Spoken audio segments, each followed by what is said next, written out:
Welcome back. Thank you very much for staying with us. Now, COSATU President Zingiswa Losi has emphasized that the battle to better the livelihoods of workers must continue. She said despite their contribution to address hardships faced by workers and protect workers' rights, their efforts are still being disregarded. Losi delivered a keynote address for the May National Workers' Day at the Kees Telaar Stadium in Middleburg Mpumalanga. Now, unemployment and retrenchments, especially in the mining sector, and corruption at workplaces were on top of the list when COSATU addressed the workers. The federations have also called on the president to implement policies that will deal permanently with corrupt government departments. While giving his message of support, ANC President Cyril Ramaphosa has assured COSATU members that the national health insurance is aimed at benefiting workers. He has also thanked COSATU for supporting and standing firm on its policies that include the expropriation of land without compensation and the Bela Act. All right, to talk more about Workers' Day, we're now joined by COSATU spokesperson Zanele Sabela. Good evening, Zanele. Thank you very much for joining us on the program. So today we marked Workers' Day. Many labor analysts, highlighting the fact that this year's May Day is against a backdrop of a largely weakened and fragmented labor movement, which is struggling to essentially grapple with the 21st century reality of automation, mechanization, AI. Just talk us through your reflections as COSATU on this day.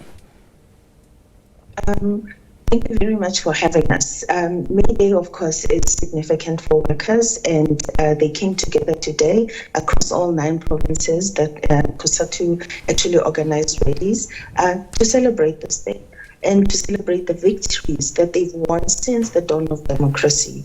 In this country, we have very progressive labor laws. We have the right to unionize, the right to collective bargaining. We also have the right to strike when we are unhappy. Equal pay for equal work. We have the minimum wage. We also have UIF and compensation when somebody is injured while at work. These are some of the victories that workers have won since democracy.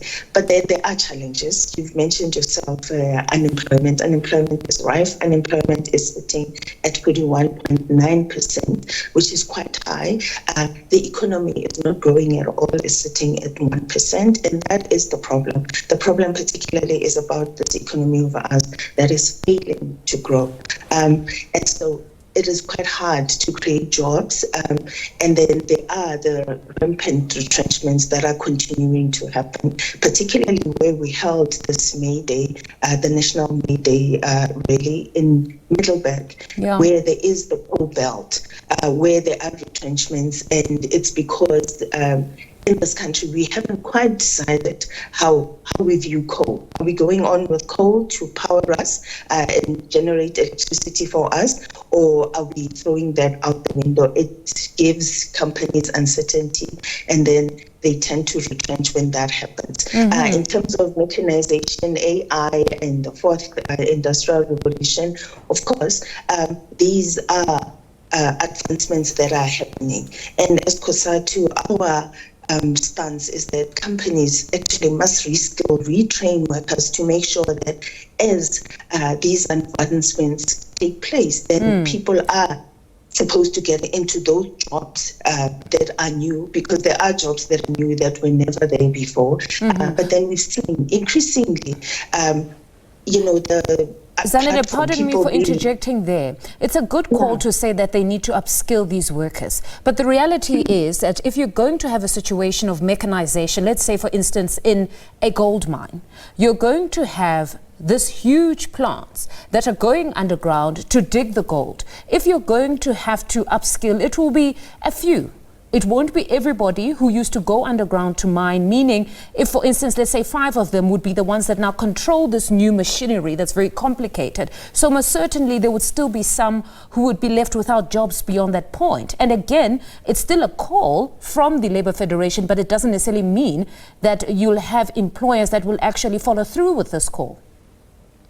So when we talk particularly about the mines, we talk about industrialization in this country. So speak about the mines that are going to employ mechanization, and therefore people will not be required to go deep into the belly of the earth to get those minerals out, which is also something, it's also quite disturbing when miners die in the mines. Mm-hmm. And so that will result in safety for workers. But then what then needs to happen is, in this country for the longest time, we've spoken about, we must beneficiate the minerals that are in this country. And so those would then result in the new jobs that then workers would have to be reskilled and retrained for. And this is why it's very important that even with looking at climate change and how we're looking at the just transition, it's just because it needs to put workers and the communities around those companies and around those mines at the center to make sure that they're not left behind. And that's why we call it a just transition. And so even with the mines need to be looking at that. We need to beneficiate, and we need to stop exporting our minerals out of the country raw and then have them come back and then we pay a lot more for them. It doesn't make sense. Mm-hmm. Now, is this a call that you then direct to the mines to say beyond mining, you need to diversify and enter into the space of manufacturing or in the industrialization space? Or it's a conversation that you have with government now, particularly because you have the ear of the African National Congress as part of the alliance? Do you then speak to them to say, identify these black industrialists who've been hearing of this for the longest time and ensure that they now occupy this space? That if you're talking about beneficiation, ensure that you creating the industrialists you've been speaking about in government? It's a conversation for all the stakeholders. Everybody needs to put their hands together and come through on this. You'll see that has been done where it concerns ArcelorMittal. ArcelorMittal was ready to close shop in Newcastle and in Vereeniging early this year. And so there was this uproar and people, everyone, because then it also concerned the value chain. It wasn't just the 3,500 jobs, indirect and direct jobs that would be lost, but then an entire value chain. And so in terms of that, then now you've seen how money has been raised for the next 6 months to make sure that meanwhile a sustainable solution is found. And that's what needs to happen, because government needs to come in. The industry also needs to come in. We as Labour also need to come in to put our hands together.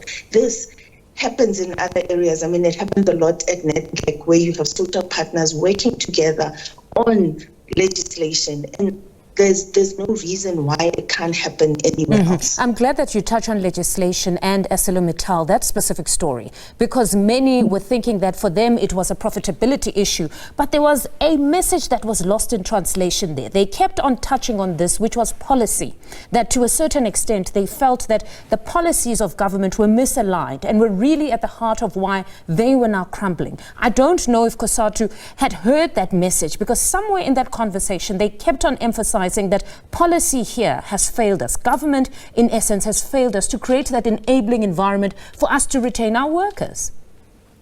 So that's why I say all stakeholders need to be involved, because what they were saying, that policy had failed them. Yeah. But what had happened there is government had actually made a plan for smaller suppliers to get into this industry and be able to supply. But then the other thing that was happening at the same time, where the very cheap exports, imports coming into the country from China. And so this is why you need to get to all the stakeholders around the table, because government was trying to help small SMMEs who we always say, this is where the jobs will be created. And so by helping the SMMEs, unfortunately they had ArcelorMittal, and that's why it's very important that the conversation involves all the stakeholders. And then just in closing, Zanele, many have said for years that the strength of organized labor is unity.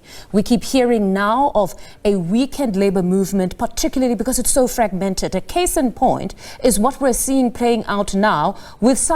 COSATU and SABC are at loggerheads right now. You have gone on to say that they're perpetuating fake news around the Labour Relations Act. Just talk to us about just that situation that we're watching unfolding between very big labour federations. Oh, they are, unfortunately. I mean, it's always not such a good look when we come against each other and we speak against each other. But in this case, SABC is doing exactly that. They are perpetuating fake news. SABC, for the longest time, used to complain the fact that they were not at Network. They didn't have a seat at the table. Yeah. Eventually, after being asked consistently by NEDLEC to say, you know, you need to give us your credentials, you need to give us your membership and your financial statements, because you can't let every fly-by-night federation come sit at the table and disappear 3 months later. And so eventually they were part of the stakeholders around the table. But instead of attending the meetings where this legislation was being worked on, week in, week out for months. In total, there were like about 60 meetings. SAFTU only showed up for about 3 or 4 of those.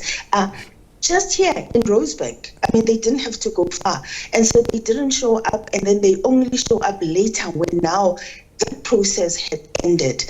And then they say this is not good for workers. When they had a seat at the table, and I want to be very clear, the code, the code of good conduct on dismissals does not change the law. A code cannot change the law. So the law is what it used to be. It just simplifies it in simple language so that SMMEs and workers like you and I can actually read it for ourselves and know what our rights are in that situation. It does not change the law.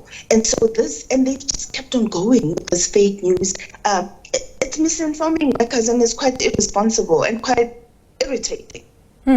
Zanele, thank you very much for joining us. Fortunately, we have invited SAFTU to at least better articulate their position or their views or objection on this new regulations around the Labour Relations Act. Thank you very much for joining us. That's COSATU spokesperson Zanele Sabela speaking to us.